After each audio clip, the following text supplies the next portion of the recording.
Bueno, hola otra vez a todos. Tenemos el primer encuentro.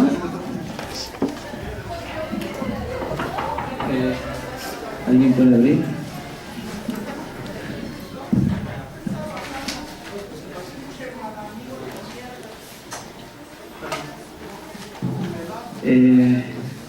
Para este primer encuentro nos acompaña el próximo doctor.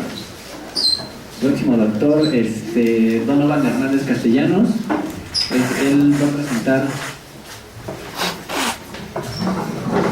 la ponencia con el título Transparencia, Gobernabilidad, ya lo dije bien, Participación Ciudadana, una mirada crítica a la sociedad de la información.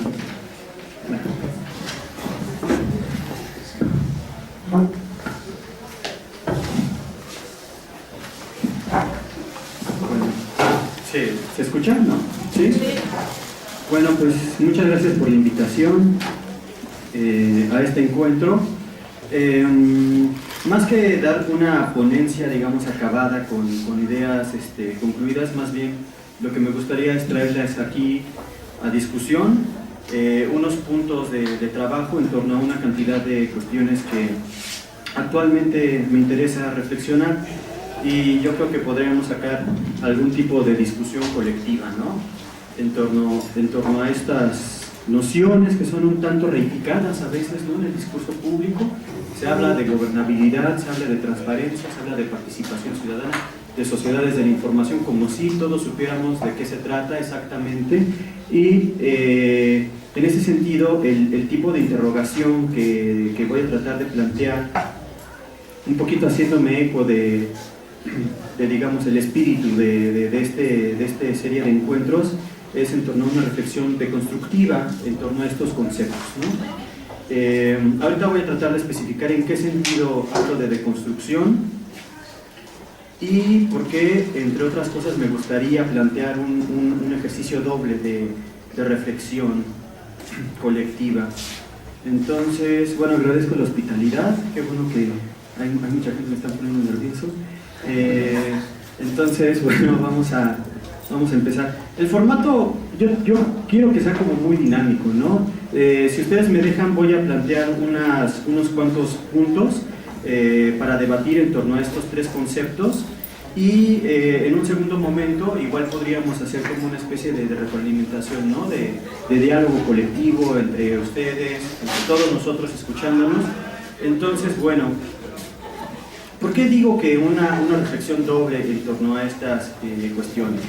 Porque de entrada tengo que hablar de cómo me posiciono yo con respecto de la filosofía, y es que normalmente mi zona de interés es aunque mi formación es filosófica, también es de ciencias sociales y también es de humanidades en general.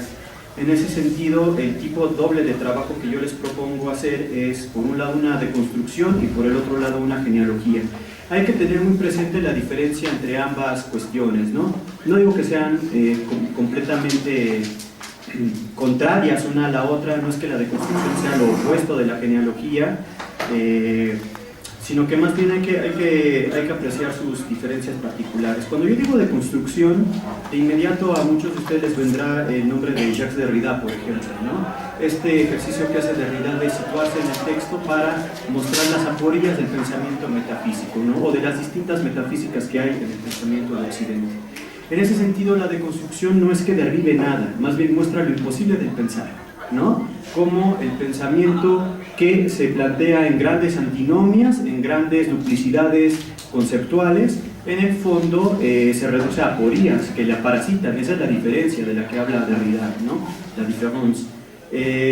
Sin embargo, hay otro tipo de apropiación, si queremos llamarlo así, del ejercicio deconstructivo de la lectura, y es de alguna manera el que me interesa aquí plantear con ustedes, que es el que realiza alguien como Paul de Man. Paul de Man, como ustedes saben, viene de la teoría literaria, y una de las cuestiones interesantes que aporta este teórico es lo que él llama la lectura atenta, la close lecture o algo así, close reading. ¿Y qué significa esta lectura atenta? Una de las cuestiones interesantes que plantea Holdeman es que, contrario a lo que solemos creer, varios de los supuestos conceptos del pensamiento filosófico o bien del pensamiento en general en Occidente no son conceptos en el sentido propio, es decir, no tienen referente, al menos no un referente estable, y en ese sentido algo que le interesa a Paul de Man es mostrarnos la retoricidad implícita en varios de los conceptos del pensamiento occidental, cuando menos, ¿no?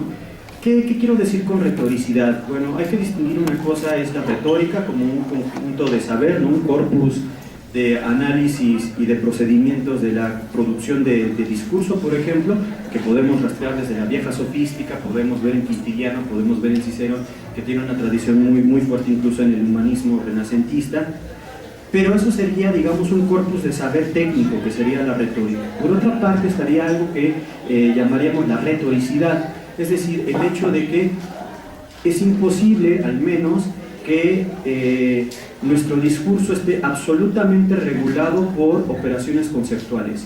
Dicho de otra manera, hay muchos tropos que intervienen en nuestra manera de plantear conceptos. Pensemos en uno muy general, pueblo. ¿Quién de ustedes me puede decir que es un pueblo? Usemos los vocablos de los que disponemos, ¿no? ¿En qué casos usamos pueblo? Este me gusta mucho ahora que es el mes del patriotismo mexicano. Que el pueblo me lo demande, ¿no? ¿Qué quiere decir eso? Si se dan cuenta, hay ahí una operación de un tropo. Ese tropo es la prosopopeya, el hecho de humanizar algo que en sentido estricto es una instancia no antropomórfica. El pueblo, como sea que nos lo imaginemos, no es un individuo concreto de carne y hueso, ¿me explico? Sino que más bien podría ser a lo sumo una multiplicidad, pero ¿qué es lo que define esa multiplicidad? La etnia.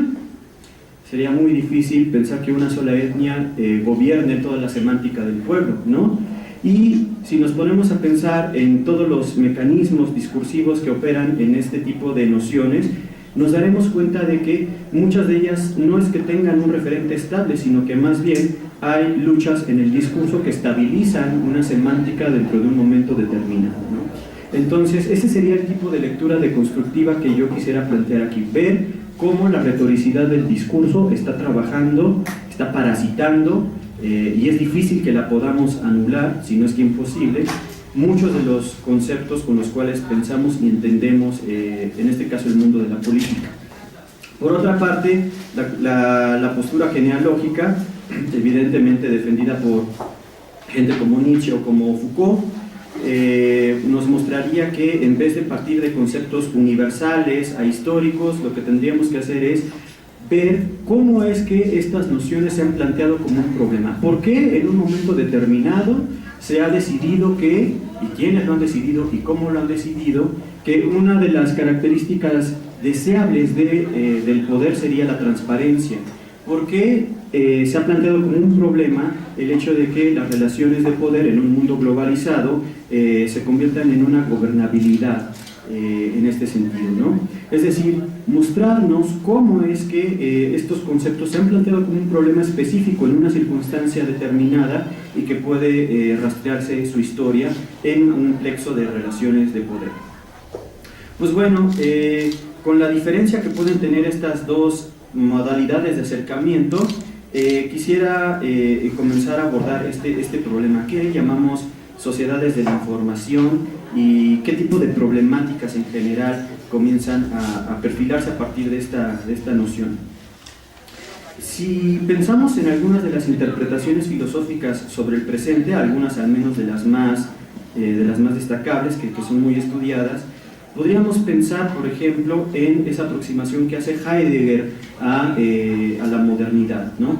Ustedes sabrán, Heidegger tiene una interpretación de la historia del Occidente en términos de la historia del ser, ¿no? En términos de la historia del acontecimiento del ser. Para Heidegger, una de las maneras en que el ser acontece en su verdad, diríamos, es a través de la tecnología, ¿no? Este es uno de los planteamientos más famosos de Heidegger, que sintetiza un poco en este vocablo que es la Gestalt, ¿no? La Gestalt en Heidegger es como la manera en que el mundo se ha convertido en imagen, ¿no? este texto famoso de la época de la imagen del mundo, en donde Heidegger comienza a plantear varios de los problemas que de alguna manera nos afectan. Una de las cosas interesantes que hace allí el filósofo es reflexionar sobre las experiencias contemporáneas de la posguerra, por ejemplo. Y en ese sentido, una de las interpretaciones fuertes de Heidegger es que en la modernidad eso que llamamos naturaleza es objeto de un dominio a partir de la voluntad de poder, ¿no? Una voluntad de poder entendida además de una manera muy particular en Heidegger. Y dentro de este dominio que vuelve a la naturaleza una especie de bodega de materias a disposición de la tecnología, Heidegger vería justamente en esta tecnología una manera del acontecer de la verdad, es decir, una manera en que el ser se desoculta, por decirlo de alguna manera. ¿Y en qué consiste esta tesis de la época de la imagen del mundo? Para Heidegger, esta cuestión que me parece que abre un panorama muy importante en torno a la reflexión entre estética y política es el hecho de que en un momento determinado de la modernidad, entendida como una voluntad de poder que convierte a la naturaleza en esta bodega de materias, la imagen es la manera en que se dispone de los entes en general, ¿no? Y esta manera tecnificante de disponer de lo ente en general es eso que Heidegger llamará justamente imagen. La imagen, recordemos, para Heidegger agota la lejanía de las cosas. La imagen de alguna manera vuelve al ente algo homogéneo, algo que puede ser calculable, algo que puede ser mensurable de acuerdo a criterios impuestos por un tipo de racionalidad tecnológica. Mientras que por un lado tenemos esta visión heideggeriana muy importante acerca de la Gestalt, por el otro lado, curiosamente, aquí podríamos decir que el diagnóstico del presente empata con el que había elaborado la Escuela de Frankfurt. Y digo curiosamente porque hay una polémica muy importante entre ambas posturas, entre la fenomenología heideggeriana y la dialéctica de lo negativo en la Escuela de Frankfurt. Por un lado tenemos que la Escuela de Frankfurt había comenzado a elaborar allá por los años 30 una teoría acerca del capitalismo monopólico, es decir, no ya la etapa liberal de los libres mercados, sino la conformación de los grandes trusts y los monopolios que comenzaban a poner en crisis el desarrollo del capitalismo en Europa, cuando menos, y de ahí el surgimiento de los fascismos. Entonces, la Escuela de Frankfurt va a plantear un debate muy importante en torno a la noción del capitalismo de Estado, que va a tener dos derivas, al menos dentro del instituto. Por un lado, la tesis de Max Horkheimer en torno al Estado autoritario, es decir, el Estado policíaco con estos conceptos con los cuales Horkheimer trata de entender al fascismo nacionalsocialista, en particular al alemán.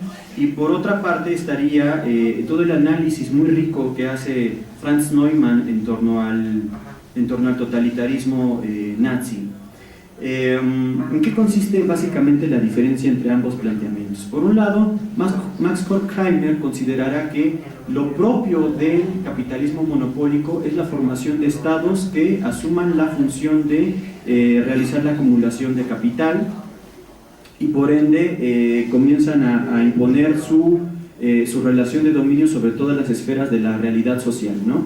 Sean esto lo privado, lo público, etc. El Estado autoritario es aquel Estado que en principio extingue la diferencia entre sociedad y Estado, ¿no?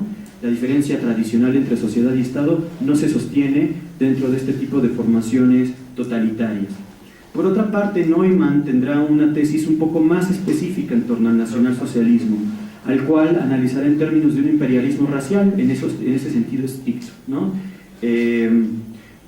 Digamos, esa sería la ideología particular del Estado nazi. Pero uno de los aportes fundamentales de Neumann es que, contrario a lo que Max Horkheimer pensaba, el Estado nacionalsocialista no es un Estado fuerte, sino todo lo contrario. El totalitarismo es la destrucción interna del Estado, es la destrucción interna del derecho, es la destrucción interna de la administración pública y es la imposición del partido por encima del Estado.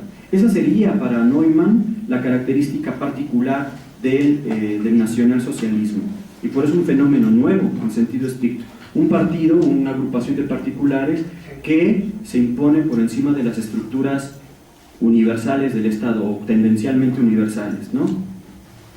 Finalmente, como sabemos, este debate se va a dirimir en última instancia en torno al avance de la tesis de Horkheimer y Adorno, que se anuncia un poco en Dialéctica de la Ilustración, pero sobre todo en los últimos textos de Horkheimer, en torno a eso que llamarán un mundo enteramente administrado, ¿no? Esta idea del mundo enteramente administrado que va carcomiendo, que va destruyendo la posibilidad de todo otro, de toda alteridad posible. Y alteridad en un sentido en mayúscula, ¿no? Las andere, dicen Horkheimer y Adorno en sus textos preparativos. ¿Qué es esto de la alteridad? De alguna manera, para Horkheimer y para Adorno, la alteridad es ese otro nombre con el cual Benjamin llamaba a lo mesiánico, ¿no? La posibilidad de una emancipación histórica en el aquí y ahora, cargada de sentido y cargada de posibilidades de futuro, ¿no? Eso es la alteridad para estos pensadores.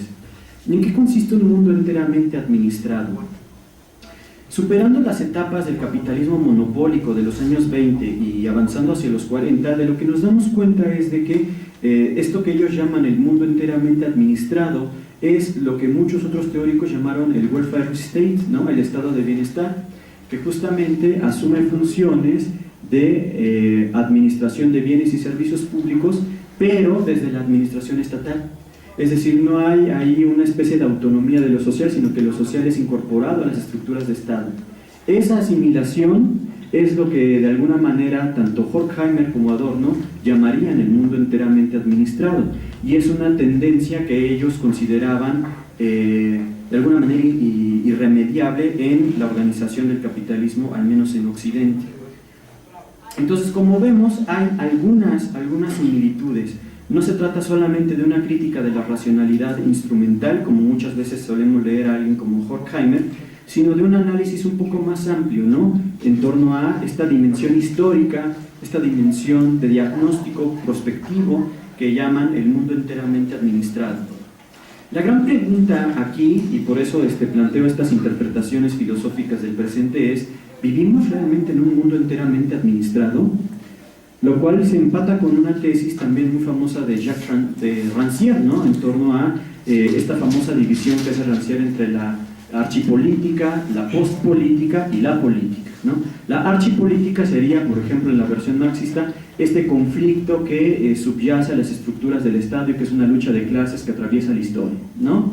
Esa sería la archipolítica en la manera en que le entiende alguien como Rancière. Por otra parte, tendríamos la postpolítica, que es justamente la eliminación del conflicto, la eliminación de la posibilidad del desacuerdo, pero por la mera negociación, por la mera suplantación de la política por una administración, ¿no? Por el management, como se llama en lenguas anglosajonas, ¿no? Entonces, en este sentido, de alguna manera, la tesis de la Escuela de Frankfurt sigue teniendo sentido. La pregunta que yo quisiera plantearles aquí es si esto que llamamos una sociedad de la información puede ser entendida dentro del diagnóstico del mundo enteramente administrado de la Escuela de Frankfurt, o bien de esta etapa de la postpolítica neoliberal, en donde la administración económica suplanta a la administración del conflicto político, ¿no? Puesto que lo político, como sea que lo entendemos, siempre tiene que ver con la dimensión del conflicto, ¿no? Y vamos a tratar de regresar a este planteamiento más adelante. Entonces, si nos seguimos planteando la pregunta acerca de qué es este presente evanescente en el cual nos encontramos inmersos, ¿no? Si es válida la teoría frankfurtiana en torno al mundo administrado o necesitamos de algunos otros conceptos para pensar esto, tendríamos la última postura que me interesa discutir aquí de entrada, que es la de alguien como Lyotard, ¿no? Es bien sabido que Lyotard elabora un informe en torno a los saberes que recibiría el título de la condición posmoderna, ¿no? En ese libro, Lyotard, una de las cuestiones que va a plantear es que lo que caracteriza a las sociedades postindustriales, es decir, aquel tipo de sociedades que no requiere de la primera revolución industrial para continuar la acumulación de capital, lo que define a este tipo de sociedades es, en el terreno de la ideología, eso que llamaríamos el fin de los metarrelatos, ¿no? El fin de los grandes relatos, como lo llama Lyotard. Y Lyotard piensa principalmente dos tipos de metarrelatos en ese sentido, que han acompañado a la modernidad de Occidente. Por un lado, el relato de la emancipación universal a partir de una sola clase, ¿no? Es decir, la idea marxista de que el proletariado es la negatividad del capitalismo y que él condensa, asume las contradicciones con el medio de producción dominante, ¿no? Por otra parte estaría el relato de la emancipación por el saber, que es constitutivo de las universidades, al menos de las universidades en su sentido tradicional, moderno, y quizá no solo moderno, ¿no? Entonces, Lyotard considera que las sociedades postindustriales son estas sociedades en las cuales ambos grandes relatos dejan de ser operativos, ¿no? Quizá el exceso de Lyotard habrá sido argumentar que se trata de un fin, ¿no? Del fin de los metarrelatos, porque en el fondo nunca hemos visto el fin de nada de esto, ¿no? Estos metarrelatos reaparecen una y otra vez como demandas en distintas agrupaciones, en distintas movilizaciones. Pero uno de los aspectos fundamentales de este planteamiento de Lyotard es justamente el análisis que hace del auge de las tecnologías comunicativas y de la información, cómo cada vez en las sociedades contemporáneas los flujos de la información, los flujos de comunicación van acompañados de los flujos del capital, ¿no? El capital ya no es una organización estratificada como podría haberlo sido de alguna manera en el siglo XIX, sino que ahora es una cuestión absolutamente dinámica, ¿no? Que abre mercados, se expande constantemente, entra en crisis y recesión, pero regresa de nuevo recargado, ¿no? Entonces, esta nueva organización dinámica del capitalismo contemporáneo requiere y solicita de la estructura de la información y la información al mismo tiempo es un elemento predominante de las sociedades contemporáneas, ¿no? Es decir, difícilmente antes se hubiera planteado el problema del derecho a la información. O sea, hablemos de la Edad Media, ¿y quién se hubiera preocupado por plantear algo como el derecho a la información? Era imposible porque no había la formación histórica que lo soportara, ¿no? Hoy en día la pregunta por el derecho a la información se ha convertido en una pregunta de primer orden en el nivel de la ciudadanía, ¿no? A nivel global. Entonces, los teóricos de la sociedad de la información sostienen aproximadamente dos argumentos. El primero es que con la caída más bien del socialismo real en la Unión Soviética y el triunfo, digamos, del capitalismo y las sociedades de libre mercado y la expansión de este tipo de producción económica, el mundo ha entrado en una etapa globalizada en donde la información es cada vez más necesaria para la toma de decisiones, ¿no? Este sería uno de los argumentos. El segundo es una descripción como más, ¿cómo podríamos decirlo? Una descripción que tendencialmente trataría de dar cuenta de los rasgos principales de este tipo de sociedades, ¿no? En las cuales para la toma de decisiones, digamos a nivel de ciudadanía raso, la información también se ha convertido en uno de los instrumentos de lucha incluso, ¿no? La comunicación y estas cuestiones. Y es aquí donde podemos ya empezar a problematizar y hablar de estos tres conceptos que son los de gobernabilidad, transparencia y participación ciudadana. ¿Cuál es el planteamiento general que me interesa postular con ustedes? Que la gobernabilidad es, de hecho, la manera actual de la administración económica y no necesariamente política. ¿Por qué digo esto en este sentido? Vamos a tratar de hacer una genealogía muy breve del problema de la gubernamentalidad de manera general, ¿no? Para eso una de las herramientas más importantes es la genealogía que ha realizado el propio Michel Foucault en sus cursos en el Colegio de Francia. Principalmente en dos cursos, en uno llamado Seguridad, Territorio y Población y en otro que se intituló Nacimiento de la biopolítica. En ambos cursos Michel Foucault hace un planteamiento aproximadamente en torno a estas cuestiones. Por un lado, Foucault sostiene que hay una preocupación en Occidente, al menos a partir del siglo XVII, en retomar algunas de las viejas artes del gobierno de sí mismo que estaban presentes en la filosofía helenística, por ejemplo en el estoicismo principalmente, ¿no? Y ¿cuál es y el panorama general que abre este tipo de recuperación polémica en el siglo XVII es en torno al arte de gobernar de manera general? Y Foucault distingue aquí al menos dos nociones que me parecen importantes. Por un lado está la soberanía, por el otro lado estaría el gobierno. Soberanía es ese poder que se ejerce verticalmente como principado sobre el territorio. Eso es soberanía, ¿no? Al menos en el siglo XVII, según la genealogía que elabora Michel Foucault.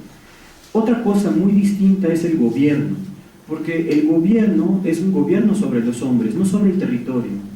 Es un gobierno sobre hombres, no sobre la disposición de bienes en general. Por ende, este gobierno de los hombres se preocupa de alguna manera por las fuerzas que mantienen vivo al Estado, que son finalmente la población. Y surge la población como un nuevo campo de intervención política. ¿Cuáles los efectos de este planteamiento Foucaultiano? Por un lado, abrir un cuestionamiento acerca de algo más general que Foucault llama la gubernamentalidad. Y cuando Foucault habla de gubernamentalidad, está pensando tres cuestiones distintas y constitutivas de este fenómeno. La primera es que la gubernamentalidad se ha estatalizado, es decir, los estados han incorporado dentro de su práctica política la preocupación por el gobierno de los hombres, por la conducción de los individuos, por la conducción de las poblaciones. Esa sería una primera característica de la gubernamentalidad, la estatalización de las artes de gobierno. Una segunda característica de la gubernamentalidad es que trae un modelo no copiado, pero sí desplazado de la pastoral cristiana, que es el gobierno de las almas de los hombres. A partir del siglo XVII veremos una cantidad de tratados que se preocupan por cómo gobernar a los niños, cómo gobernar a las mujeres, cómo gobernar una casa, un hogar, etcétera, ¿no? Entonces hay una proliferación del terreno de la gubernamentalidad. Y finalmente la gubernamentalidad es un proceso histórico que es constitutivo de la modernidad. No hay modernidad, occidental al menos, sin su correlato en las artes de gobierno. Y a partir de este planteamiento, Foucault va a tratar sorprendentemente hacer un análisis ya mucho más preciso y centrado acerca de cómo el problema del gobierno se ha planteado y se ha respondido a partir del siglo XIX y principalmente del siglo XX. Por un lado con el liberalismo clásico, el liberalismo de finales del XVIII y del XIX, y por otro lado con este nuevo liberalismo que va a surgir, va a tener una doble génesis, por un lado en Alemania y por otro lado en Estados Unidos. Entonces Foucault, aquí es muy importante Foucault porque no hace este planteamiento ¿cómo decirlo?, simplista, ¿no?, del consenso de Washington, y entonces de ahí, de la Casa Blanca, ha venido todo el horror del mundo, ¿no?, que es una cuestión muy, muy reductiva, la verdad. Foucault va a plantear un análisis mucho más amplio acerca de cómo han surgido las nuevas tecnologías de gobierno contemporáneas. La que más me interesa a mí analizar aquí, o plantear a debate, es el diagnóstico que hace Foucault en torno al nuevo liberalismo. Foucault hace una doble genealogía del nuevo liberalismo a partir del siglo XX. Por un lado, con el ordoliberalismo alemán, ¿no?, que surge una vez acabada la Segunda Guerra Mundial. El ordoliberalismo alemán tendría una característica muy específica y muy particular, que es que frente al totalitarismo, el ordoliberalismo plantearía sí la debilitación del Estado, pero de una manera muy peculiar que no era la misma del liberalismo del siglo XVIII. Si para los liberales del siglo XVIII el Estado es un mal necesario, pero un mal a final de cuentas que hay que conservar, para los ordoliberales el Estado, las únicas condiciones que tiene que hacer es garantizar formalmente la imposibilidad de los monopolios el crecimiento del libre mercado y la difusión del principio de las empresas como modalidad económica predominante. Y cuando aquí se dice empresa, Foucault está pensando una cuestión que no se reduce únicamente a la cuestión de la microeconomía, como hoy se ha planteado. Cuando Foucault habla de la empresa dentro de cómo se ha pensado este sistema de racionalidad ordoliberal, la empresa es un principio de subjetividad. Es decir, no es en primera instancia una institución, no es una patronal que contrata fuerza de trabajo, sino que más bien es un principio de subjetividad. Yo soy empresa, no institución. ¿Sí me explico? La modalidad debe ser como un ethos, incluso planteado por el ordoliberalismo. Lo que vendría a decir es esta difundida teoría del capital humano, ¿no? ¿Qué es un capital humano? No son las fuerzas básicas de producción como se pensaba en el marxismo, o al menos ese es el argumento ordoliberal. El capital humano son las habilidades, competencias, pericias, ingenio, capacidad creativa que yo he acumulado en mi formación. Una de las maneras más importantes de acumular capital humano como empresa es a través de la escuela, ¿no? Justamente porque en la escuela se aprenden diversos desempeños y se asume que la creatividad es un elemento de la personalidad que se desarrolla en la convivencia con otros niños, por ejemplo, con otras edades y a través de pedagogías específicas. Entonces, lo que está diciendo aquí Foucault es muy importante. El individuo contemporáneo, el homo economicus contemporáneo, no es una fuerza del trabajo que externa y objetiva su fuerza en una mercancía, sino en una primera instancia es una administración de habilidades. Ese es el sujeto contemporáneo, ¿no? Y ahorita vamos a pensar algunos ejemplos específicos de esto. Eso por un lado. Por el otro lado, el nuevo liberalismo que Foucault analiza en Estados Unidos va a extremar de alguna manera esta tesis en torno al capital humano, ¿no? Hará incluso de la teoría del capital humano un argumento fundamental para el debilitamiento del Estado y de sus funciones de administración del bienestar, digamos, de la salud pública, etc., ¿no? El argumento norteamericano es básicamente que el individuo debe de acumular tales habilidades que le permitan generar una renta, que no es lo mismo que un salario, sobre su capital acumulado, y entonces tener la suficiente solvencia para poder costear sus necesidades básicas, es decir, ser libre, ¿no? Ser libre de la tutela del Estado, como hubiera dicho Kant en algún momento, ¿no? Fuera la tutela del Estado, el individuo, no adánico, pero sí un individuo gerencialista, diríamos, un individuo como principio de subjetividad empresarial, sería el modelo de subjetividad dentro de la gubernamentalidad contemporánea. Ese sería el planteamiento del nuevo liberalismo. Si el liberalismo clásico se preguntaba cómo no gobernar, es decir, cómo el Estado no tiene que gobernar la actividad económica, el nuevo liberalismo que surge a partir del siglo XX se va a preguntar más bien cómo el gobierno puede establecer las condiciones de la difusión y proliferación del principio empresa como modalidad ética.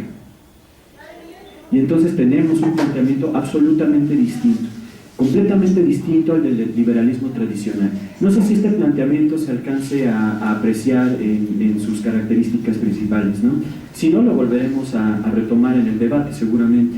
Entonces, para Foucault este sería el nuevo arte de gobernar. Esto que llamamos gobernabilidad, en principio es cómo administrar, cómo lograr que los individuos, en tanto que sujetos económicos, administren su capital lo suficientemente bien como para generar una renta que haga innecesaria la inversión del Estado en esto que tradicionalmente llamamos derechos sociales, ¿no? Esa sería de una manera muy sintética el planteamiento de el nuevo arte de gobernar contemporáneo, ¿no?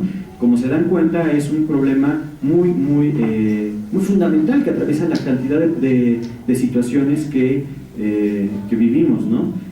Piensen, por ejemplo, cómo esto que llamamos neoliberalismo, tenemos una idea muy estereotipada de lo que es el neoliberalismo. Yo ni lo defiendo ni lo estoy atacando en este momento, tratamos de describirlo, ¿no?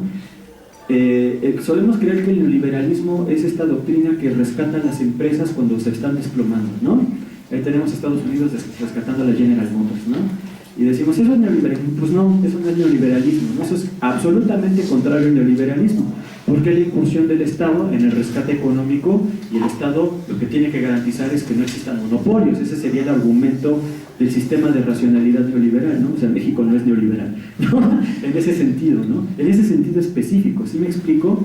Ahora, estamos hablando por un lado de un sistema de racionalidad, que es absolutamente distinto que hablar de una sociedad concreta en su desarrollo, ¿sí me explico?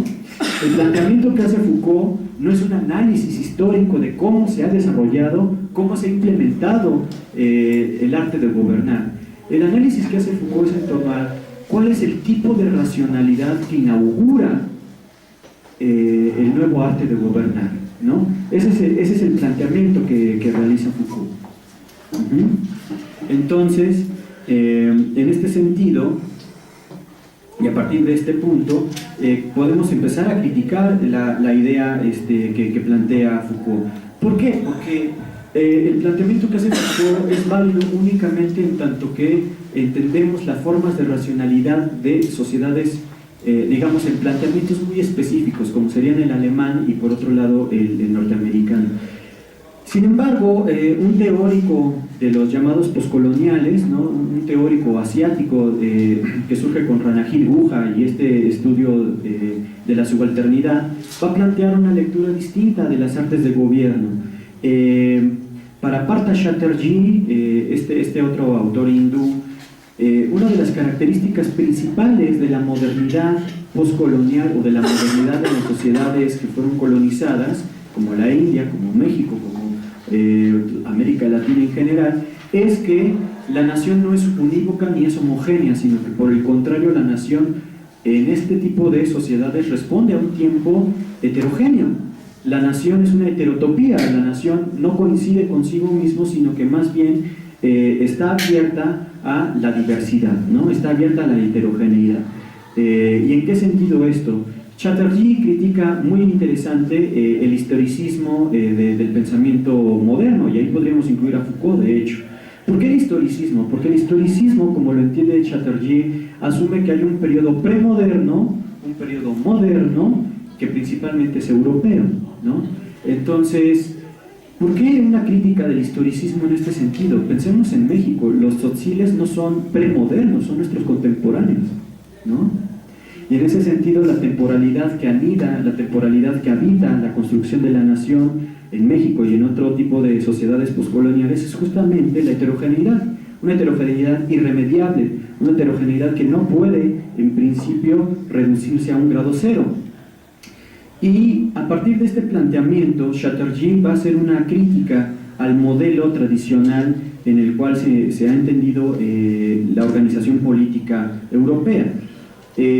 La oposición tradicional entre Estado y sociedad civil, Chatterjee la vuelve más compleja. ¿Por qué? Porque incorpora un nuevo elemento, un elemento de subalternidad, si quisiéramos llamarlo así, que sería el elemento de lo popular. ¿Y en qué sentido habla Chatterjee de lo popular? Por un lado, el Estado es una organización, un conjunto de instituciones que organizan a la sociedad. Por otra parte, la sociedad civil, como la entiende Chatterjee, no es este espacio de autonomía ni el medio de la producción económica, como pensaban en algún momento Gramsci y otros. La sociedad civil para Chatterjee es específicamente la burguesía. Eso es para Chatterjee. No hay sociedad civil que no sea burguesa.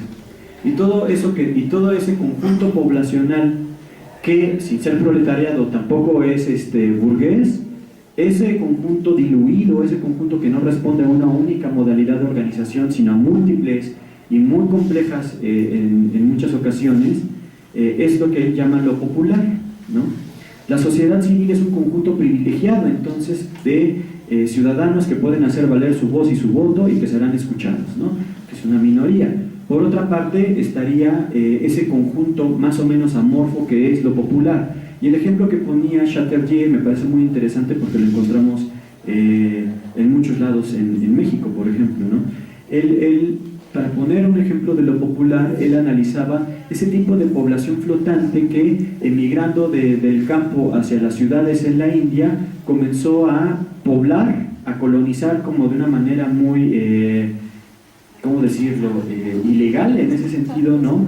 Comenzó a colonizar unas vías de un tren que ya no estaba en uso, ¿no? Y empezaron a apropiarse del espacio y vivían básicamente con casitas de lona, ¿no?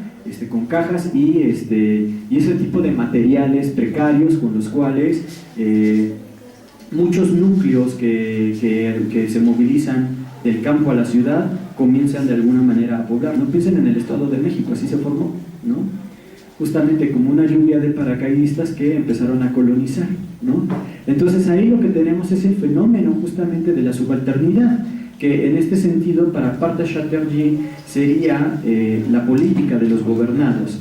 Y esta es una de las cuestiones que me parece muy importante plantear, ¿no?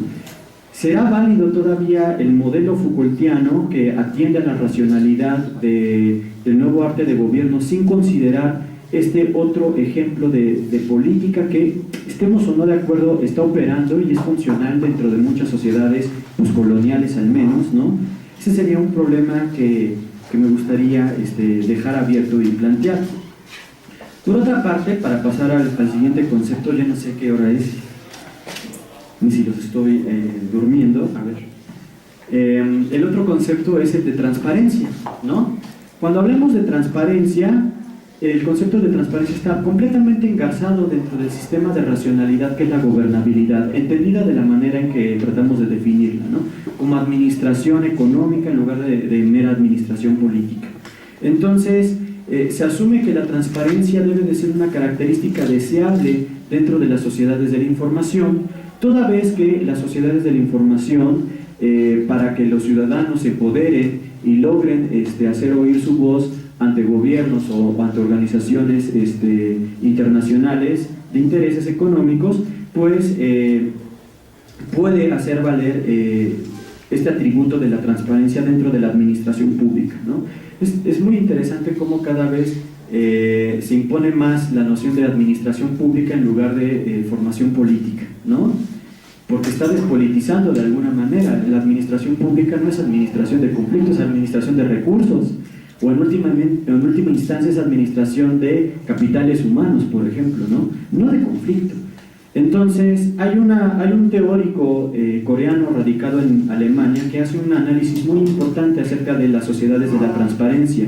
Este hombre se llama Byung-Chul Han, y una de las características con las cuales Han define a las sociedades de la transparencia es que están perfilándose de alguna manera un nuevo tipo de totalitarismo.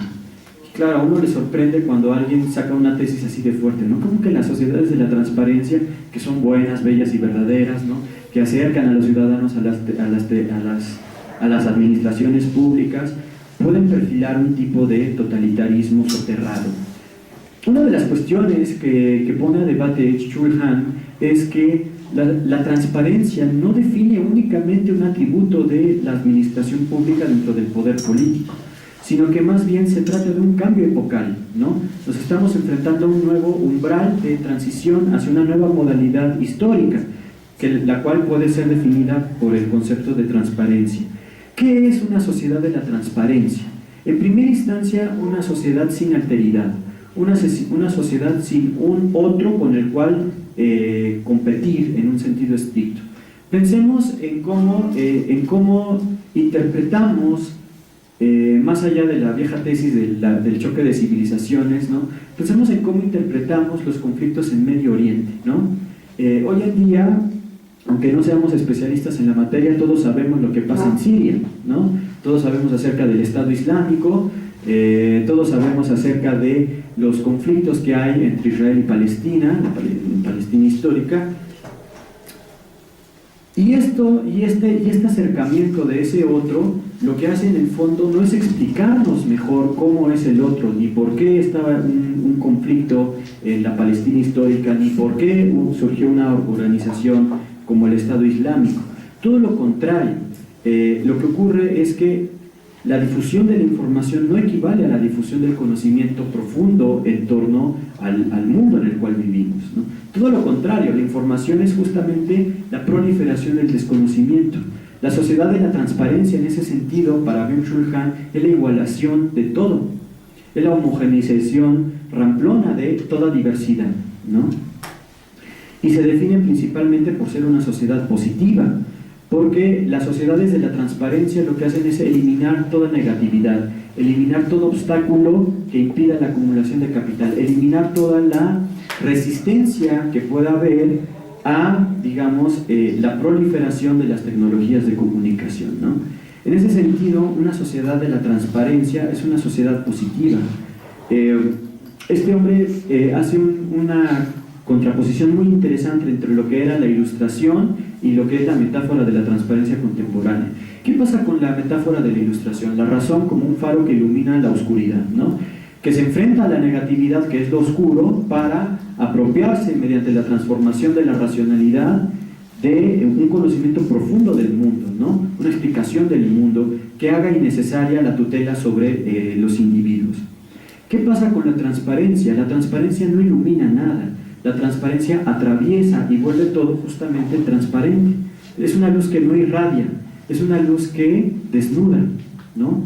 Es una luz que elimina el obstáculo que es necesario para el conocimiento, es una luz que elimina la negatividad que es necesaria para el desarrollo individual y social, y se queda únicamente con una luz tenue que no nos explica cómo es el mundo, ¿no? La metáfora es muy interesante. En la medida en que pensemos cómo lo analizaba Hegel, ¿no? Para Hegel la negatividad no era únicamente un atributo a superar, simple y llanamente. La negatividad era una resistencia necesaria para la formación de las conciencias, y después para la formación de la autoconciencia, y después para el descubrimiento de sí mismo del espíritu, ¿no? El espíritu se tiene que depositar en un otro para regresar reflexivamente sobre sí mismo, agrandado y más complejo, con un saber que lo transforma en sentido estricto.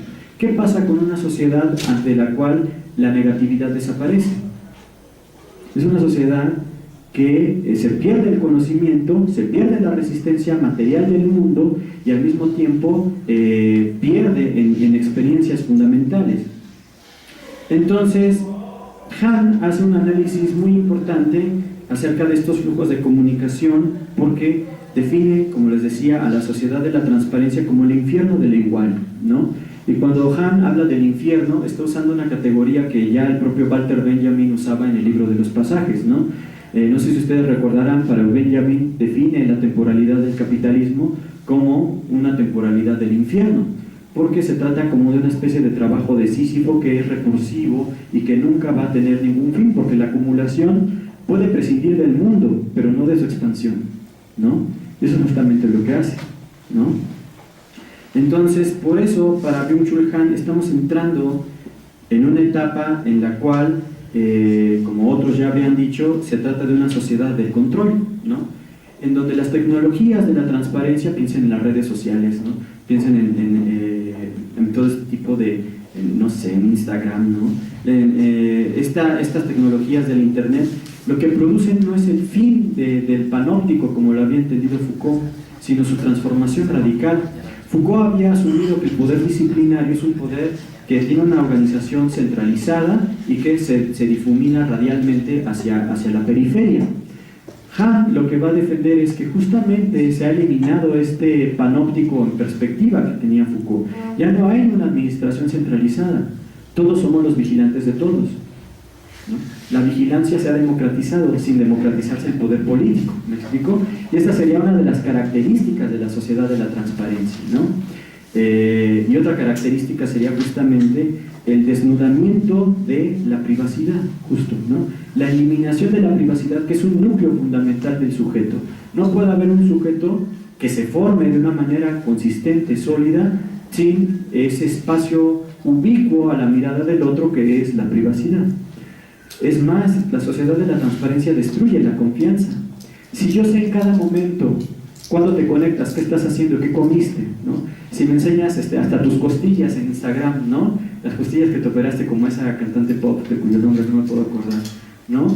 Pues entonces ahí se acaba justamente la lejanía con el otro y entramos dentro de un terreno de la pura cercanía que es vacía de experiencia.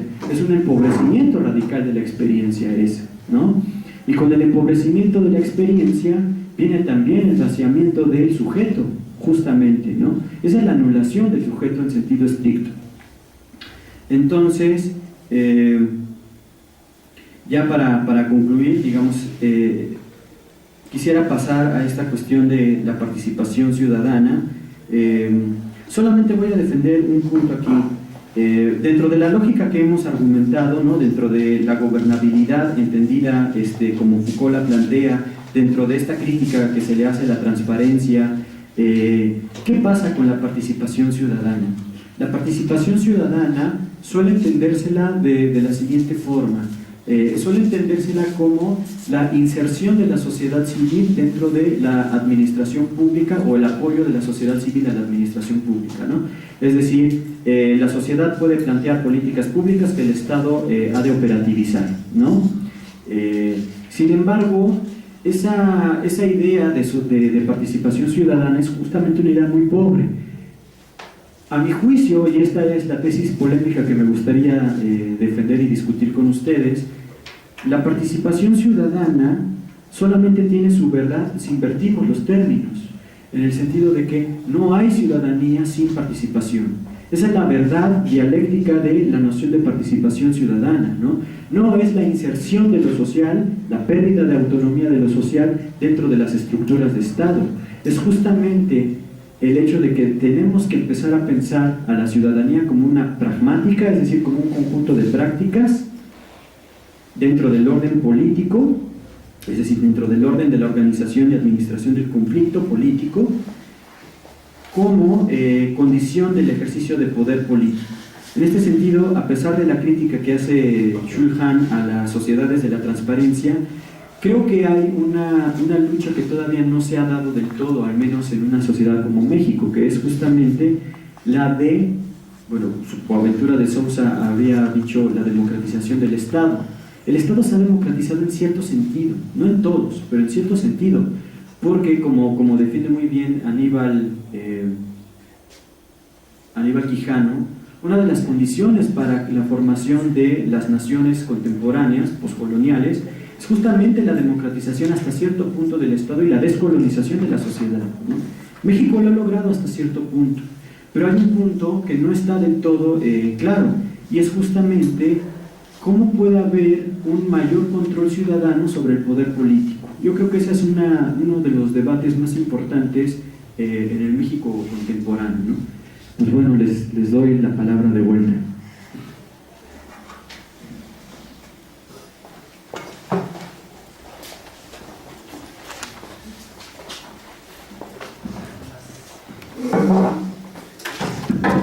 Bien. Sí.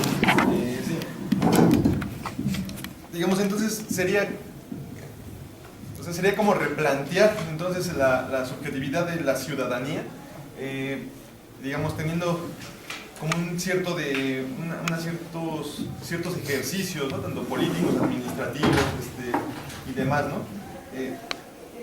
¿Será necesario, será prudente apostar a eso, digamos? Y si lo es o si no lo es, ¿por qué? ¿Por qué sí sería prudente apostar hacia reafirmar una subjetividad como la ciudadanía? No sé si queda claro. Es decir, se piensa ahora que la ciudadanía es como la cumbre, ¿no? Civilizatoria de la humanidad. Entonces, ¿realmente será así? Entonces, como mi pregunta, pues. Híjole, qué pregunta, necesito 10 años para pensarlo. Yo lo que diría es que en principio sí es un debate que hay que dar. ¿En qué sentido? Ciertamente el concepto de ciudadanía tiene una cantidad de problemas, ¿no? Está anclado dentro de ciertas tradiciones del pensamiento ilustrado, fue diseñado dentro de cierto pensamiento liberal también, eso es completamente cierto, ¿no? Y sin embargo, sigue siendo un bastión que tiene un contenido universal, y yo creo que eso es lo importante en la cuestión de la ciudadanía. Hay una universalidad que todavía no se ha realizado, que es la igualdad, ¿no? Y en ese sentido me parece que es una demanda política muy fundamental, ¿no? Somos iguales ante la ley, pues está bueno, pero ¿qué pasa si pensamos que no es la única igualdad, ¿no? Y que en cierto momento, estratégicamente y por razones políticas, conviene que defendamos algunos conceptos aunque los cuestionemos profundamente, ¿no? El de ciudadanía me parece un concepto que hay que disputar a la ideología dominante, porque justamente su función ha sido despolitizadora, ¿no? Hoy en día, ¿qué es la ciudadanía? Pues un conjunto de monitos que van y votan y gritan en el Zócalo. No tiene mayor función la ciudadanía. Sin embargo, si la llenamos de contenido político, y esto solamente se puede lograr a través de luchas colectivas, a través de articulación de equivalencias entre diversos tipos de luchas, como diría la Clau, justamente ahí podemos encontrar un contenido universal que todavía no está realizado. Y quién sabe, a lo mejor podríamos lograr extender su significado para que abarcara muchas otras cuestiones que no ha abarcado, ¿no? Esto lo pienso porque, bueno, me viene a la mente este ejemplo, ¿no? Hoy en día la mayor forma de estar sujetado a la precariedad es la libertad, ¿no? Es decir, sé libre, autoempléate, ¿no? Es decir, usa bien tus capacidades, administrate bien tu capital humano, ¿no? Vende tus capacidades, no sé, vende tus diseños, busca becas aquí, busca becas allá, porque un salario y un empleo como regular, con prestaciones, pues eso no lo vas a tener, ¿no? ¿Y para qué lo quieres? Y al final todos sabemos que nos fastidia andar en un mundo godines, ¿no? Estar en la oficina y estar obedeciendo horarios, obedeciendo al jefe. Qué horror de mundo disciplinario, ¿no? Mejor ser libre, ¿no? Desujétate de todas las instituciones, desujétate de todo compromiso laboral fuerte, ¿no? Claro, aquí se abre un problema muy importante, ¿no? ¿Qué es la precariedad hoy? Hoy en día la precariedad es la libertad difundida e indiscriminada, es decir, no digo la libertad en un sentido absoluto, sino la libertad como la entiende el nuevo liberalismo contemporáneo, ¿me explico? Tú, individuo, adminístrate como una empresa, ¿no? Administra tus habilidades, sé lo suficientemente emprendedor como para solventar todas las dificultades de la vida, ¿no? Si lo piensan así, hoy en día, y este es un fenómeno global que es muy interesante y que nos ayuda a entender por qué a partir de 2010 explotaron movilizaciones tan importantes a nivel global en sociedades como Egipto, en Siria, en Libia, en España, ¿no? En México incluso, es que hoy en día la humanidad tiene a una de las generaciones más formadas de la historia, pero es la que menos empleos tiene. Hoy en día, estadísticamente, yo no sé cómo vaya esto de la Organización Mundial de la Salud, pero al menos, no les voy a decir cifras, pero es muy probable que cientos de chicos que apenas van a cumplir 20 años de edad van a enfrentar muy pronto sus ataques de ansiedad. Es decir, por la sobrecarga de trabajo, por la sobrecarga de precariedad, por la sobrecarga de actividad. Vivimos en una sociedad hiperactiva. Vivimos en una sociedad que te insta a ser hiperactivo, sé más productivo, ten más puntitos aquí, ten más puntitos allá, ¿no? Produce más artículos, produce más libros, produce más aquí, produce más allá. Evidentemente se están formando nuevos síntomas que no existían antes, ¿no? Este síntoma del burnout, ¿no? En el cual las personas, pues finalmente entran en... el cerebro se les funde, por decirlo así, ¿no? Derrames cerebrales por todos lados, ¿no? Es decir, como también dice Byung-Chul Han, de alguna manera, vivimos en una sociedad del cansancio. No hay nada más cansino en el mundo contemporáneo que ser libre en el sentido en que dice el nuevo liberalismo, ¿no? ¿Qué puede ser más agobiante para un individuo que tener que administrar constantemente las 24 horas del día, todos los días del año, sus capacidades y habilidades para generar una renta que le permita subsistir mínimamente? ¿Me explico? Es decir, es un ámbito de competencia absolutamente brutal, ¿no? Bueno, en una parte hablabas en la ponencia hablabas sobre esto de las redes sociales y la sociedad de la transparencia está como disolviendo la figura del sujeto, pero y lo decías como en un tono negativo, así como bueno, que no estabas muy de acuerdo con eso, no es muy agradable. Pero a mí me parece que no es tanto así. En parte, habría que decir también que la figura del sujeto tampoco es algo que haya que añorar mucho, ¿no? Justo ese sujeto, el sujeto moderno, por decirlo así, es algo que fue golpeado ya por el psicoanálisis, por Nietzsche y todos los que en el siglo XX cuestionaron esa figura, ¿no? Y se trataba pues, del sujeto, de la modernidad, del sujeto consciente. Y en ese sentido me parece que justo las redes sociales y toda la sociedad de la transparencia, más que disolver el sujeto, están fortaleciendo un sujeto, pero es un sujeto que está aún más sujeto, más sujetado, por decirlo así. Y está, es así que no se puede dar cuenta de que su condición de ser sujeto es estar sujetado. Entonces,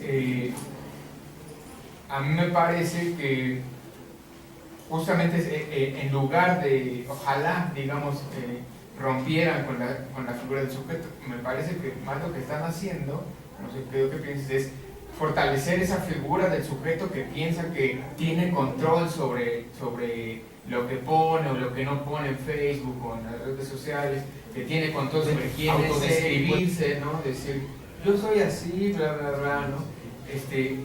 Cuando eso trae una sombra siempre, el tratar de ser autoconsciente, de tener control sobre ti mismo, etc. Esa sombra que mostró el psicoanálisis y que es el peligro, digamos, de las redes sociales y todo esto, no es que se disuelva el sujeto, sino que en la medida en que el sujeto se cree más sujeto, está como creciendo más esta otra parte que no sabemos cuándo o en qué forma va a manifestarse, ¿no? No sé. Sí, es un debate que me parece importante. Yo creo que cuando hablamos de sujeto, es posible entender este concepto en dos sentidos distintos. Uno es, por ejemplo, el kantiano, ¿no? Sujeto es una función epistémica, es una función de conocimiento y es un conjunto de condiciones que me permiten tener experiencia. ¿No? La construcción del fenómeno y todo esto. La otra es justo como lo decías tú un poco, ¿no? Que de alguna manera es el planteamiento que hace Foucault, que es tratar de distinguir entre sujeto y subjetivación, por un lado, ¿no?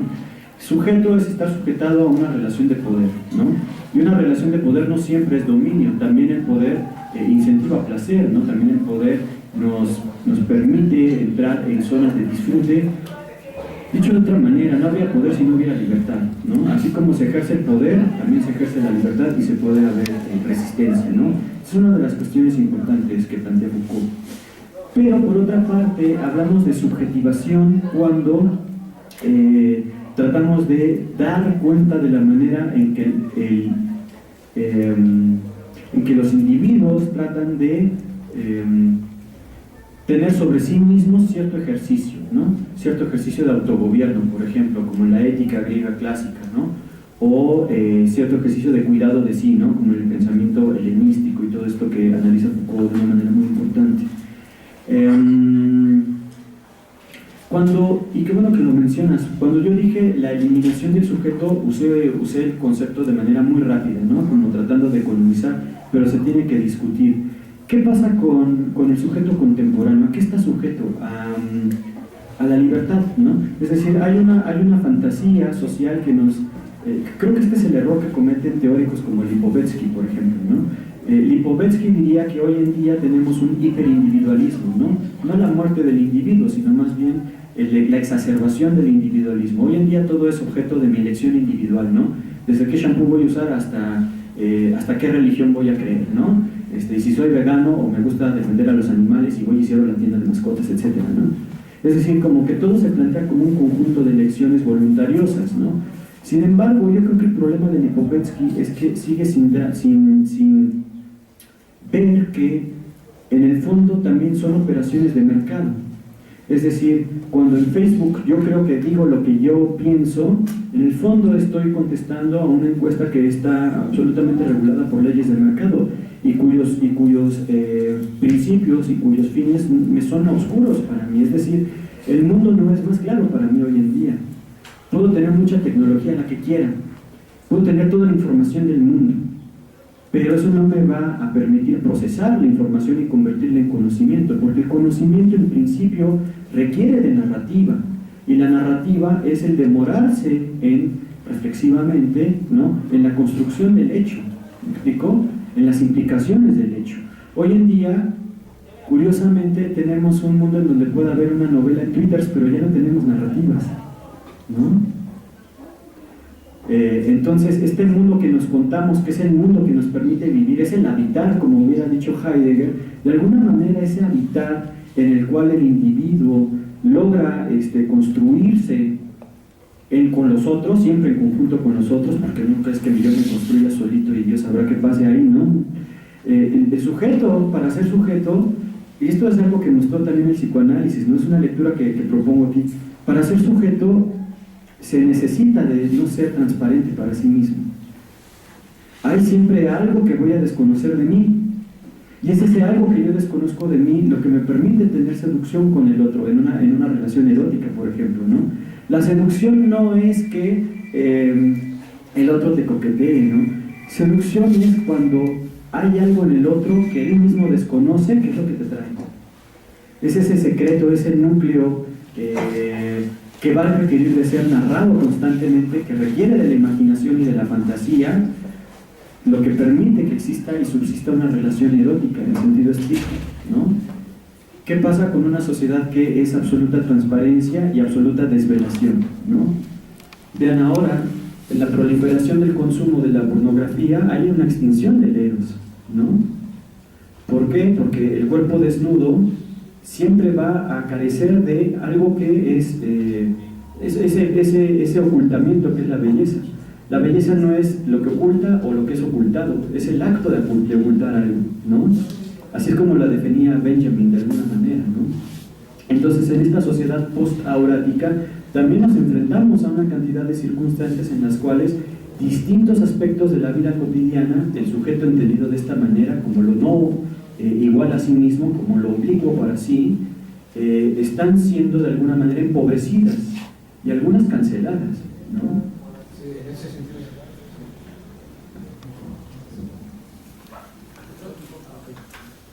Hablabas de gobernabilidad y capital humano, y a mí me surgía así como esta inquietud de que pudieras, digamos, profundizar un poco más en esto, pero en el aspecto de lo educativo, en donde existe una suerte de administración de habilidades, competencias, ¿no?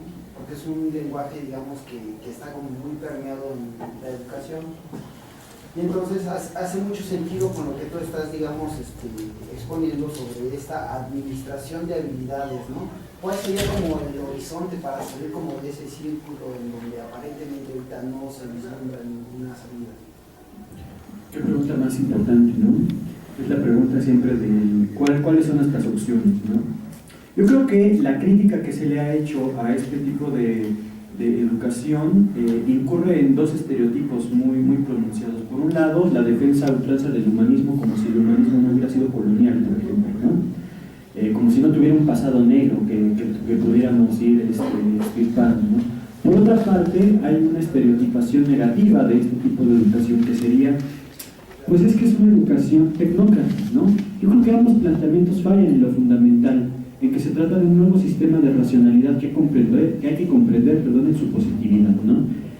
¿Qué es este nuevo modelo educativo de nivel global dentro de la gobernabilidad contemporánea con el cual nos estamos lidiando, ¿no? Hace poco tenía un debate, por ejemplo, con un colega que decía que las escuelas contemporáneas eran todavía disciplinarias, ¿no? Que obedecían el modelo panóptico autoritario, en donde el niño seguía siendo de alguna manera un agente pasivo de su proceso de aprendizaje, ¿no? Sin embargo, yo creo que no, para nada, ya no vivimos en un mundo disciplinario, ¿no? Y no porque la disciplina se haya agotado, hay infinidad de espacios en donde la disciplina, como la entendía Foucault, sigue siendo muy funcional, ¿no? Las prisiones, por ejemplo, ¿no? Sin embargo, en el ámbito de la escuela me parece que no. La escuela ya es moderna en el sentido más pleno de la palabra, ¿no? Ya no es medieval, en donde era este ejercicio monástico del profesor con el individuo en su aula, en su celita, ¿no? Sino que ahora se trata ni siquiera de una taylorización del conocimiento, ¿no? Estaríamos hablando justamente de cómo las necesidades del mercado requieren de la autonomía del individuo, Y entonces ahí está el problema, ¿me explico? El problema no es que el individuo esté sujetado, es que su autonomía, su capacidad creativa, la capacidad que tenga para cambiar y modificar su relación con el mundo, su relación con el otro, está siempre mediada por el mercado. Y esta es una de las características fundamentales del giro en el terreno de la educación. Hoy en día, ya lo decía Heidegger, ¿no? Hoy en la época de la imagen del mundo, justamente, las universidades son empresas, ¿no? Tendencialmente. Entonces, sorprende mucho que muchas instituciones, incluso públicas, usen dentro de su vocabulario de reglamentario, digamos, expresiones como: nuestro compromiso es darles educación de calidad a nuestros clientes. Dice, a los clientes o a los ciudadanos, porque no es lo mismo, no consumidores, como en esta idea light del consumismo contemporáneo. El problema del mundo no es el consumismo, el problema del mundo hoy sigue siendo la forma de producción dominante, ¿no? Que está regulada por el mercado, y el mercado justamente lo que requiere es la autonomía, ¿no? Todo este andamio de nociones en torno a la libertad del individuo, a la capacidad del individuo para cuidar de sí mismo, para construir su propio proceso de aprendizaje, ¿no? Esta especie de adanismo raro que hay en la teoría pedagógica contemporánea solamente se puede explicar, a mi juicio, y esto lo pongo a debate, si comprendemos también que es una expresión ideológica de las necesidades del mercado hoy en día, ¿no? ¿Cuál sería nuestra alternativa? Creo que no la defensa de una educación humanista, porque hay que ser críticos con el humanismo, ¿no? El humanismo asume que hay cualidades en el hombre que son naturales y que están ahí dadas, ¿no?, de antemano, y habrá quien lo defenda con un genetismo raro, ¿no? Y entonces ahí nos metemos en un debate que me parece un tanto bizarro, ¿no? Quizás hoy en día la necesidad sea atravesar la fantasía de que efectivamente mediante este tipo de pedagogía se logra la libertad y comenzar a pensar en términos de emancipación. ¿Cuál sería, digamos, la resistencia o la oposición o el modelo alternativo a de la educación hegemónica, ¿no? Ese sería como mi atisbo. ¿Alguien más? Ahí hay dos preguntas.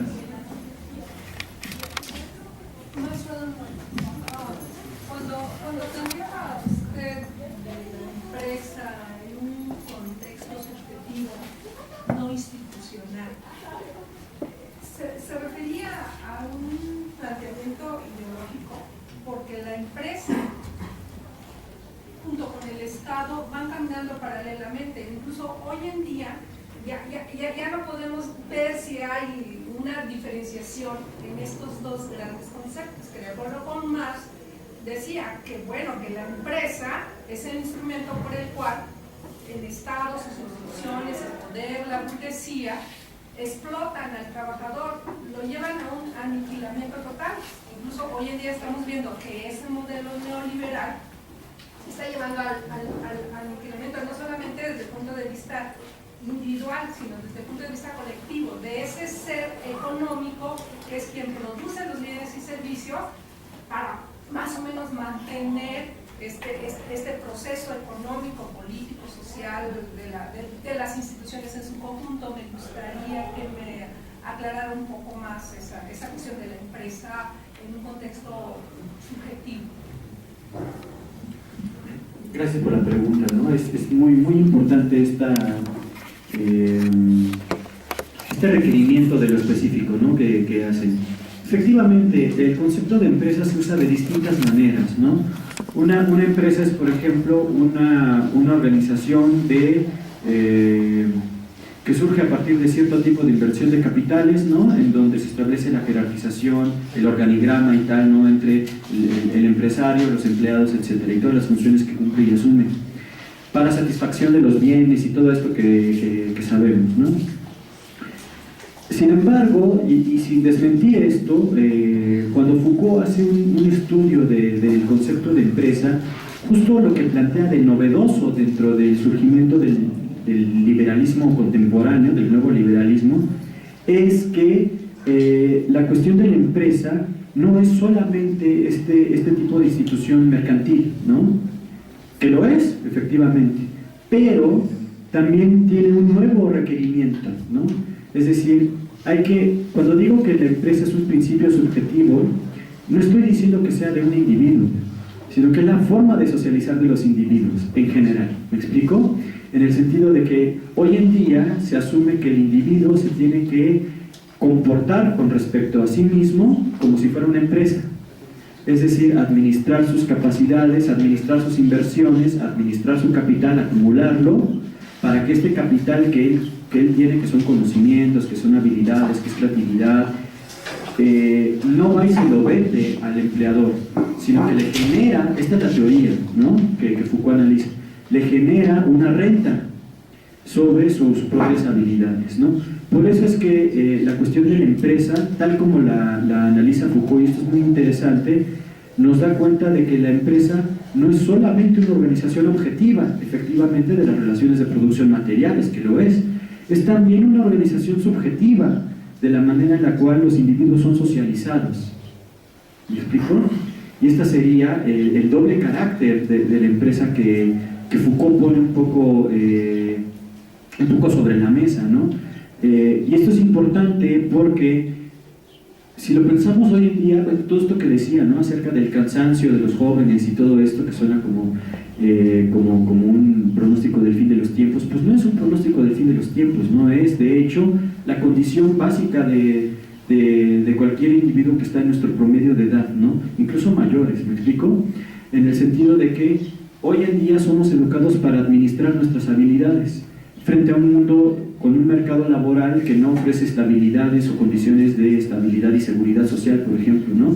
Hoy en día el retroceso de la seguridad social es un hecho contundente, ¿no? Yo no sé, claro, todo esto se tiene que debatir de una manera muy importante. Por ejemplo, distintos movimientos sociales lo han puesto sobre la mesa, ¿no?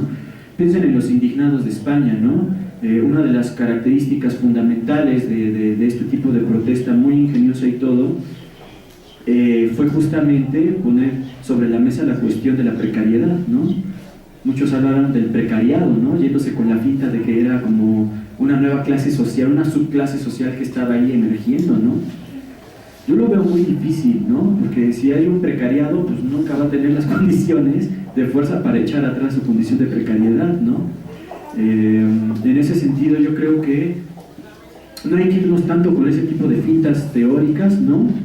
Hay que discutir muy seriamente todo esto y como por ahí decían, ¿no?, ver cuáles son nuestras alternativas. Y efectivamente las alternativas solamente se pueden surgir de un debate colectivo, ¿no?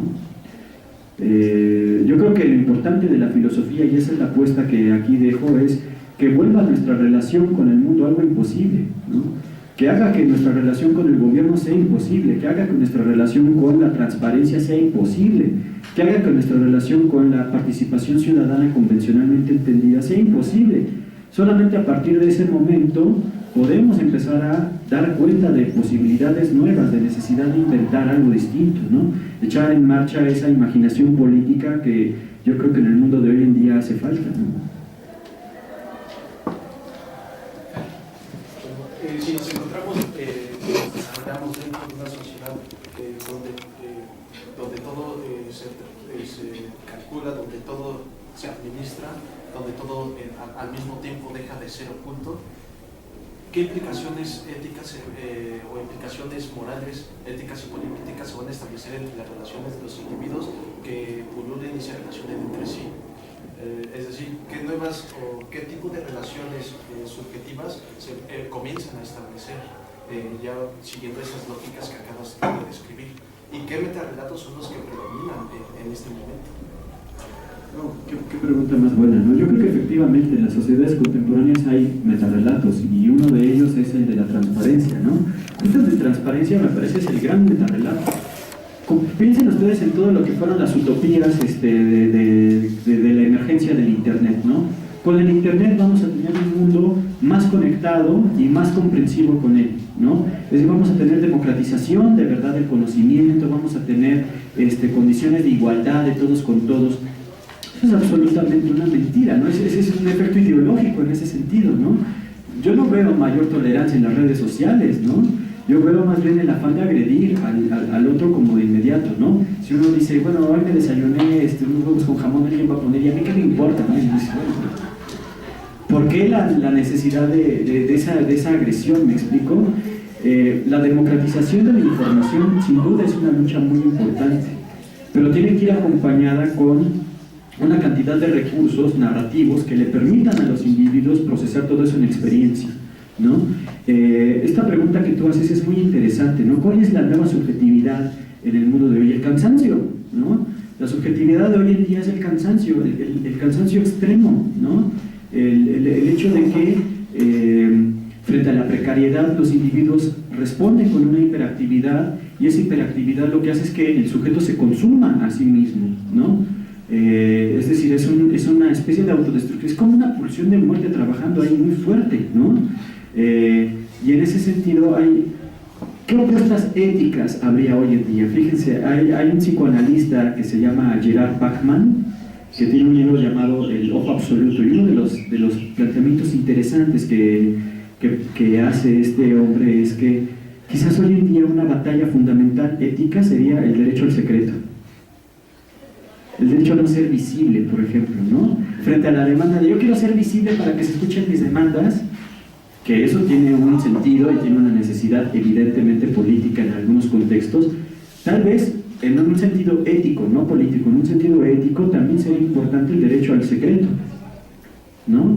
El guardarme para mí un tipo de información que no quiero que el otro tenga de mí, ¿no? Porque en última instancia lo que me permite vivir es aquello que los otros no saben de mí. ¿Qué pasaría si todos supieran acerca de mí, ¿no? De mis perversiones, de mis fantasías, ¿me explico? Pues imagínense un mundo en donde todo el mundo supiera eso, ¿no? Una de las cuestiones interesantes que plantea Bachmann en ese libro, El Ojo Absoluto, es que comienzan a proliferar nuevos regímenes de visibilidad, ¿no? Algunos que son absolutamente incalculables. Por ejemplo, hoy en día sabemos más del universo externo que del interno del planeta, ¿no? No hay tecnología capaz de llegar al núcleo del planeta, pero sí hay tecnología que nos permite llegar a Júpiter, y ya estamos pensando en colonizar, ¿no? O sea, ese tipo de vocabulario terrible, ¿no? Colonizar, ¿no? Ahí hay que pensar yo creo que una de las cosas que hace falta hoy en día es pensar en una política urgente, una política para ayer, ¿no? Con lo vivo y con todo lo que no está vivo, por ejemplo, ¿no? ¿Qué es eso de esos vocabularios que utilizamos de manera tan cotidiana, ¿no? Voy a colonizar un planeta, ¿no? Como si fuera como hacer enchiladas, ¿me explico? O sea, Dios sabrá qué cosas hay allá, ¿no? Es decir, ¿se dan cuenta cómo no hay alteridad para nosotros? El universo ya no es el otro, ¿no? Ya no es eso otro oscuro, difuso para nosotros. Es un campo de dominio, es un campo que podemos dominar, que podemos apropiarnos, porque somos absolutamente incapaces de proteger y mantener la vida en este planeta, ¿no? Como parafraseando la tesis de Benjamin, ¿no? Cuando Benjamin dice que muera el mundo y que dure el arte, ¿no? Al final de la época de la obra de arte en la época de su reproductibilidad técnica. Hoy en día podríamos decir, perezca el mundo, permanezca el capital. Si el capital pudiera prescindir de las formaciones estatales para continuar su acumulación, prescindiría de las formaciones estatales, no lo dude, ¿no? De hecho prescinde de muchas, ¿no? De hecho desmantela estructuras estatales. Esto lo tiene en común con el fascismo. Esto es lo que tiene en común el fascismo y el neoliberalismo: la eliminación, el desmantelamiento de las estructuras estatales. Frente a un escenario como este, ¿cuál podría ser una consigna política a defender? Boaventura de Sousa habría dicho que la democratización del Estado. Habría que pensar si eso basta, ¿no? Y yo suscribiría eso también. Es decir, me parece que no podemos hoy en día, menos en un país como México, prescindir del Estado. Y yo no soy amante del Estado, no tengo tanto miedo como ustedes, pero ¿qué pasaría en una sociedad sin Estado actualmente? En el México que es hoy, ¿no? ¿Tiene más preguntas? Allá. Al final, acabas hablando de la descolonización de la sociedad. Con esto último que hablaba me empieza a quedar un poco más claro, pero de todas formas sigue sin ser totalmente lúcido para mí esto de descolonización de la sociedad, ¿no? O sea, esto está suponiendo que la sociedad está colonizada, pero ¿ante qué está colonizada? ¿O cuál es el sujeto, objeto o estado ante cuál tiene esa condición de estar colonizada? Ok, bueno, yo hacía alusión a esta tesis, que en realidad es una tesis de Aníbal Quijano. En sus estudios sobre América Latina, desde un pensamiento decolonial, o digamos en los antecedentes del pensamiento decolonial, por ejemplo, que hoy representa a Walter Miñolo, ¿no? Aníbal Quijano, una de las cosas interesantes que sostenía es que, hablando de México en particular, es que México, para construirse como Estado nacional, debió de cumplir con dos requisitos que no toda América Latina cumplió. El primero es justamente cierto tipo de democratización del poder político, y el segundo fue la descolonización de las élites gobernantes, ¿no? Es decir, con la independencia, los criollos y tal, también hubo un paulatino proceso de descolonización dentro de las élites gobernantes. Piensen en Benito Juárez, ¿me explico? Es decir, ahí tenemos o Porfirio Díaz, que tampoco es que yo lo adore, ¿no? Pero, ¿me explico? Hay un cierto grado de descolonización, ¿no? En ese sentido es que Aníbal Quijano argumentaba esto, ¿no? ¿Por qué no se logró de manera pareja en América Latina? Porque cada unidad que se convirtió en un Estado nacional tenía sus propias peculiaridades, ¿no?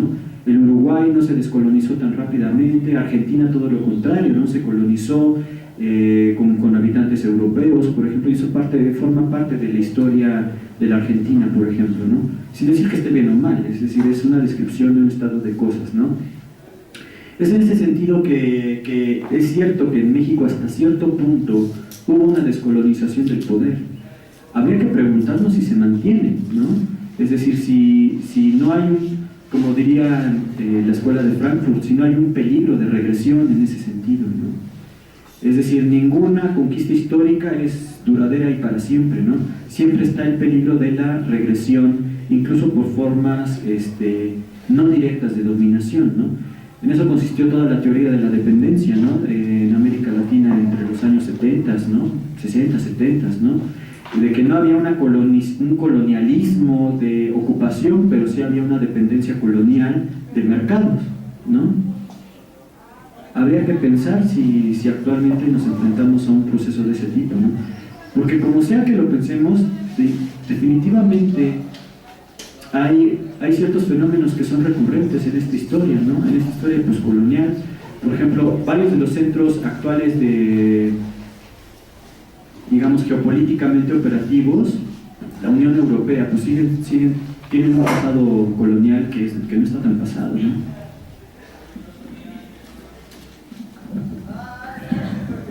¿Alguien más preguntas? ¿Cuestionamientos? ¿Interpelaciones? ¿No? ¿De plano? Es que no puedo evitar ver que en tu libreta tienes una cosa del 132. Entonces no me pensar esto. Porque este movimiento justo era como muy transparente en el sentido que lo estás manejando, siempre visibilidad en las redes.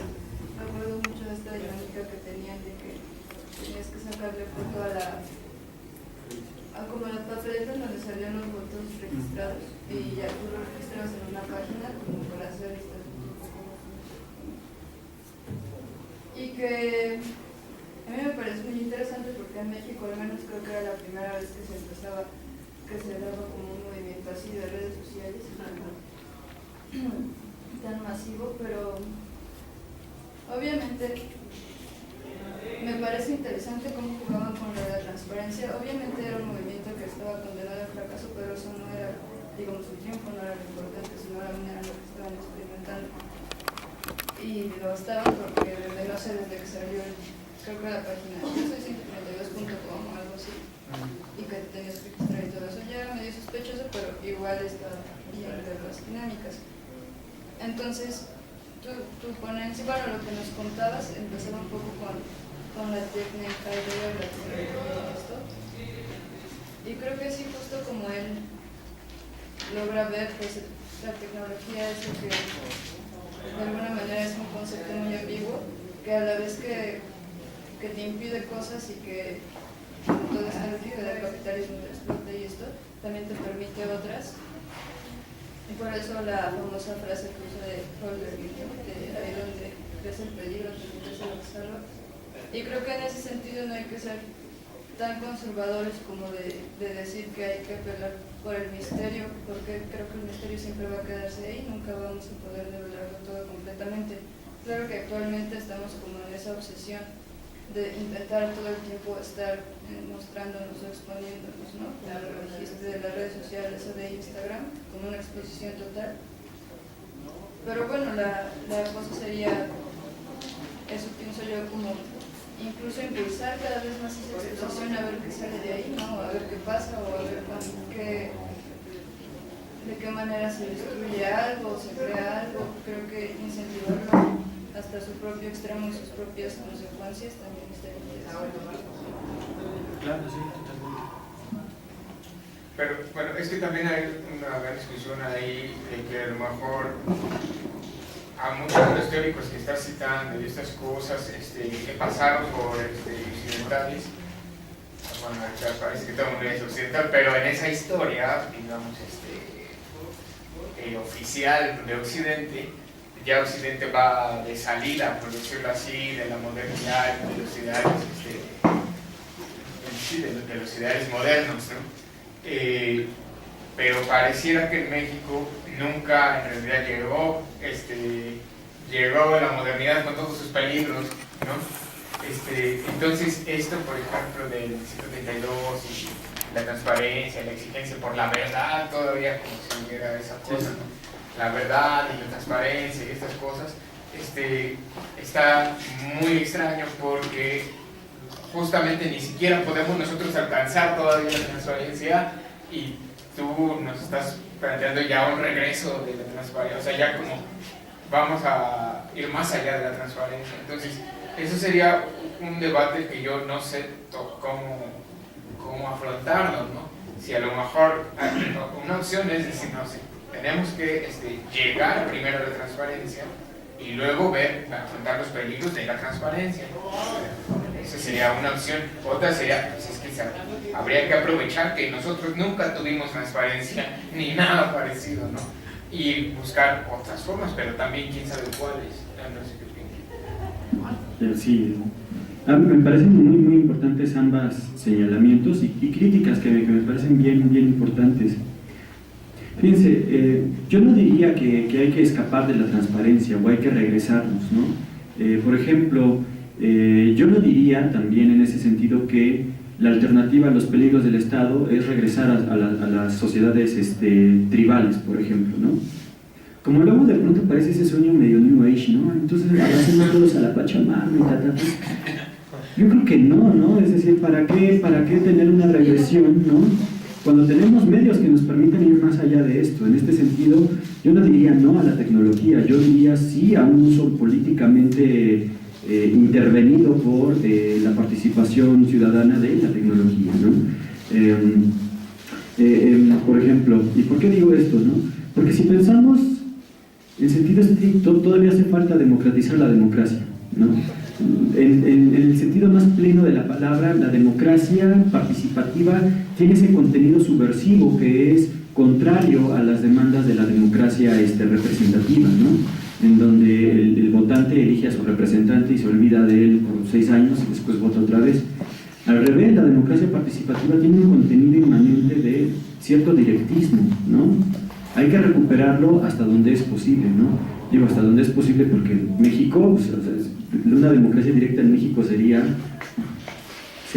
irrealizable, ¿no? 100%. Y sin embargo hay cierto tipo de experimentos que me parecen muy interesantes, ¿no? Pienso en la CONAIE de Ecuador, ¿no? Pienso también en los caracoles zapatistas, ¿no? Evidentemente esta cuestión del autogobierno me parece una apuesta política muy interesante.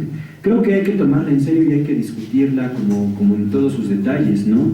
Es decir, si puede ser aplicable o no a qué mensurabilidad de población, ¿me explico? Yo creo que hay que volver a pensar la democracia de manera muy seria, ¿no?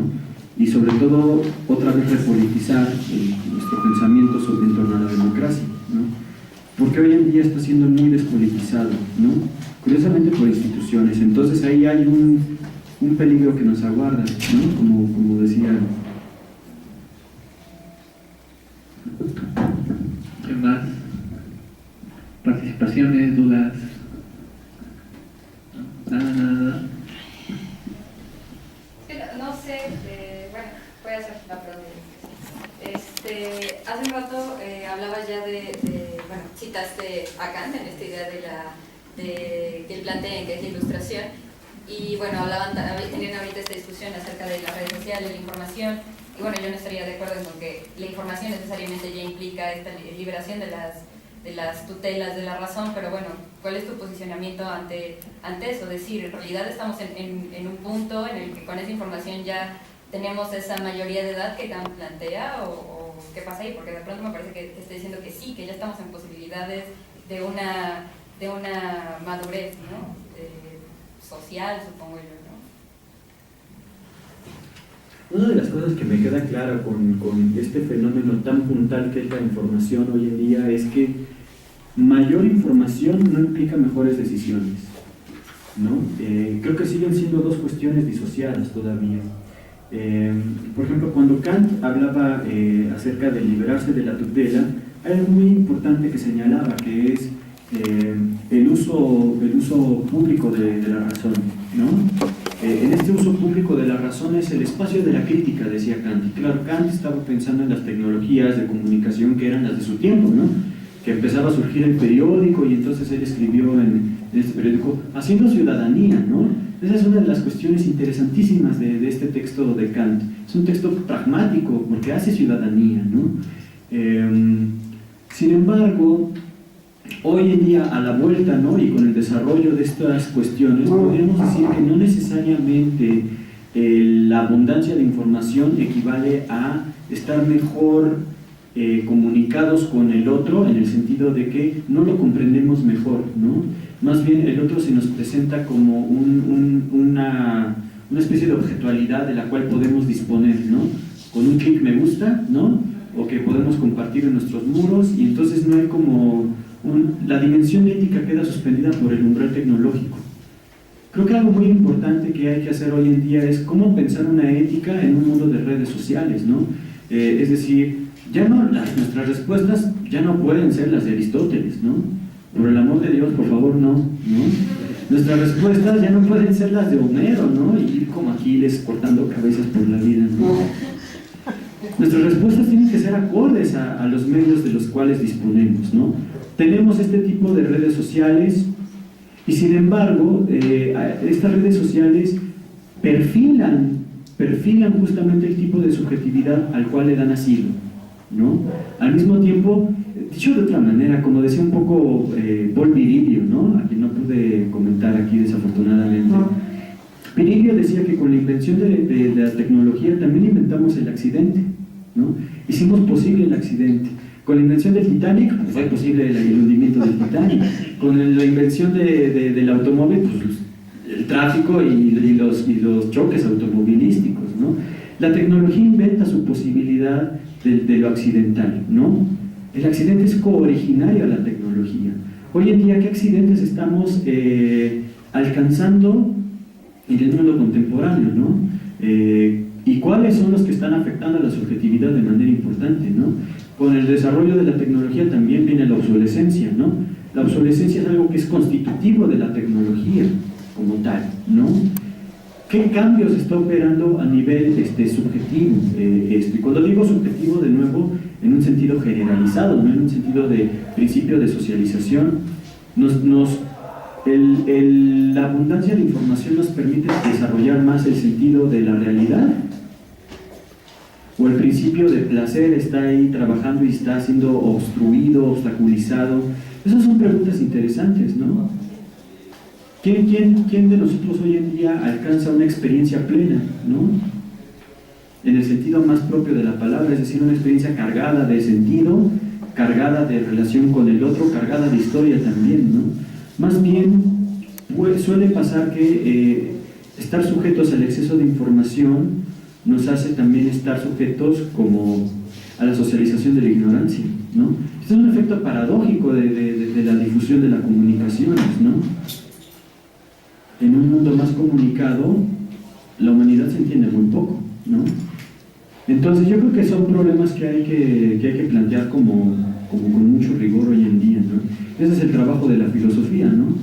Está muy bien que hagamos tesis acerca de Heidegger, está muy bien que hagamos tesis sobre Aristóteles, que bueno, tenemos que especializarnos en algo en la vida, ¿no? Eso está muy bien, pero por el amor de Dios pensemos el presente, ¿no? Que es en lo que estamos, es nuestra condición de experiencia, ¿no? Una condición temporal, epocal, de la que no nos vamos a zafar, ¿no? Entonces vale la pena que la filosofía, hoy en día, y los invito a eso, ¿no? Se den de topes con el mundo contemporáneo, porque si no nos damos de topes con el mundo hoy como es, difícilmente podremos hacer algo de valor, ¿no? ¿Quién más? Aunque ya, pues ya no queda mucho tiempo, ya más bien ya fue. Pues creo que si no quieres agregar nada más, ¿no? Bueno, pues damos por finalizado este primer encuentro. Agradecemos mucho la participación.